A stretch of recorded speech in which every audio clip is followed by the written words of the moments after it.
ফেব্রুয়ারিতে ত্রয়োদশ জাতীয় সংসদ নির্বাচন। সারা দেশ প্রস্তুত হচ্ছে একটি অবাধ, সুষ্ঠু ও গ্রহণযোগ্য নির্বাচনের জন্য। ভোটের হাওয়ায় কি ভাবছেন সাধারণ মানুষ থেকে শুরু করে আগামী জনপ্রতিনিধিরা, সে কথা জানাতে ডিবিসি নিউজের ইলেকশন এক্সপ্রেস ছুটে যাবে সবগুলো সংসদীয় আসনে। আজ সারাদিন আছে সংসদীয় আসন 12, নীলফামারী 1-এ। স্বাগত জানাচ্ছি সিএসআরএম ডিবিসি ইলেকশন এক্সপ্রেসে। আমার সঙ্গে এই মুহূর্তে যুক্ত আছেন বাংলাদেশের জামাতে ইসলামের যিনি জেলা আমির, তার সঙ্গে কথা বলবো আগামী নির্বাচনে এই আসনটি থেকে, নীলফামারী 1 আসনটি থেকে জামাতে কতটা অবস্থান রয়েছে। স্বাগত আপনাকে সিএসআরএম ডিবিসি ইলেকশন এক্সপ্রেসে। যেহেতু আপনি জেলা আমির জামাতের, সেক্ষেত্রে আপনি ঘোষিত প্রার্থী, এখানে ঘোষণা করা হয়েছে আপনাকে, পাশাপাশি বিএনপি একজন শক্তিশালী প্রার্থী রয়েছেন, তো সেক্ষেত্রে এবার নির্বাচনের প্রেক্ষাপটটা কেমন হতে পারে?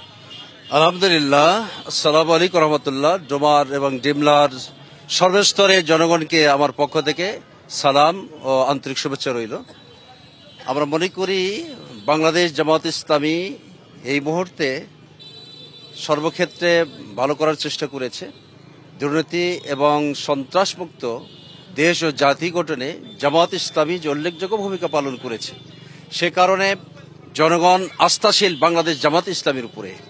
ইতিপূর্বে 64 বছর অতিবাহিত হয়েছে, অনেক শাসন আমরা দেখেছি, কিন্তু সেক্ষেত্রে তারা জনগণকে শান্তি দেওয়ার পরিবর্তে অশান্তি সৃষ্টি করেছে। আর হেভিওয়েট প্রার্থীর কথা আপনি বলেছেন, আসলে মহান আল্লাহ তাআলা কাকে কখন হেভিওয়েট তৈরি করেন তিনি ভালো জানেন, আর জনগণ এটা বিচার করবে কে হেভিওয়েট।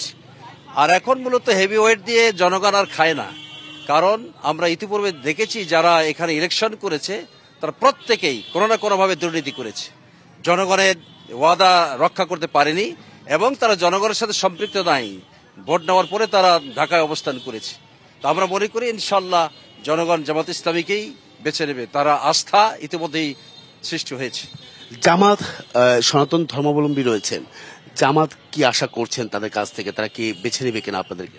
অবশ্যই আমরা 5 তারিখ পরিবর্তিত সময়ে জামাত ইসলামী হিন্দু সম্প্রদায়ের বাড়িঘর, পূজা মণ্ডপ এবং দোকানপাট সহ পাহারাদার ব্যবস্থা করা হয়েছে এবং তারা মনে করে জামাত ইসলামী আজ পর্যন্ত তাদের কোনো ক্ষতি করেনি।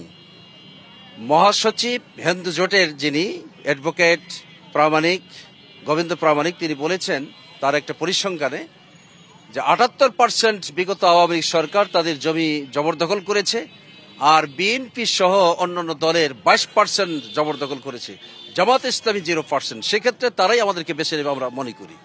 সেক্ষেত্রে আরেকটি প্রশ্ন সবসময় ঘোরপাক খাচ্ছে নারী স্বাধীনতা বিষয়ে। সেই বিষয়ে আসলে আপনারা কিভাবে সেই ভুল ত্রুটিগুলো ভাঙানোর চেষ্টা করছেন কিনা, যেহেতু নির্বাচন সামনে? প্রত্যেকের স্বাধীনতা এবং নারীদের অধিকার ইসলাম সবচেয়ে বেশি সুরক্ষা করেছে। আমরা মনে করি যে জামাত ইসলামী ক্ষমতায় গেলে নারীদের যার যার কাজ তারা সেখানে যেতে পারবে নির্বিঘ্নে, এবং নারীর সবচেয়ে যেটা তার যে সম্ভ্রম, তার যে মর্যাদা, এই মর্যাদা রক্ষার ক্ষেত্রে জামাত ইসলামী সবচেয়ে বেশি উল্লেখযোগ্য ভূমিকা পালন করবে। এই ক্ষেত্রে নারী সমাজ আমাদের প্রতি আস্থাশীল আছে। আপনি এই আসনটি লড়বেন ভোটের যুদ্ধে, এই আসনটি নিয়ে আপনার ভাবনা কি? কি ধরনের প্রতিশ্রুতি নিয়ে সাধারণ মানুষের কাছে যাবেন? আমরা মনে করি যে এখানে 4,29,000+ ভোটার রয়েছে, যেটি মৌলিক যে 5টি বিষয়, এই মৌলিক 5টি বিষয়ে আমরা সর্বাগ্রে প্রাধান্য দিতে চাই।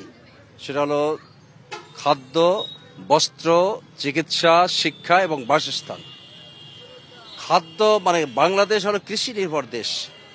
কৃষিকে যদি আমরা উন্নত করতে পারি, বিশেষ করে সার, কীটনাশক প্রত্যেক সিজনে বিগত সরকারের সময়ও ঝামেলা হয়েছে, আমরা যদি কৃষি খাতকে উন্নত করতে পারি, যেমন দুর্নীতিমুক্ত করতে পারলে প্রত্যেকটি সেক্টর, আমার দৃঢ় বিশ্বাস বাংলাদেশের কৃষিখাত উন্নত হবে।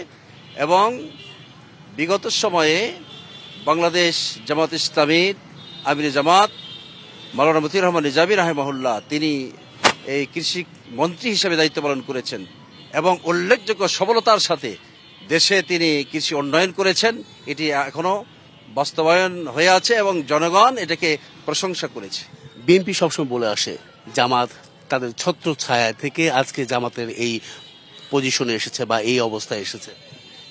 এটি তাদের আসলে ভ্রান্ত ধারণা ছাড়া বৈকিক কিছু নয়, কারণ জামাত ইসলামী কারোর উপরে নির্ভর করে এদেশের আন্দোলন করে না, বরং বিগত সময়ে শত বাধা বিপত্তি উপেক্ষা করে জামাত ইসলামী সবচেয়ে পর্যদস্ত দল।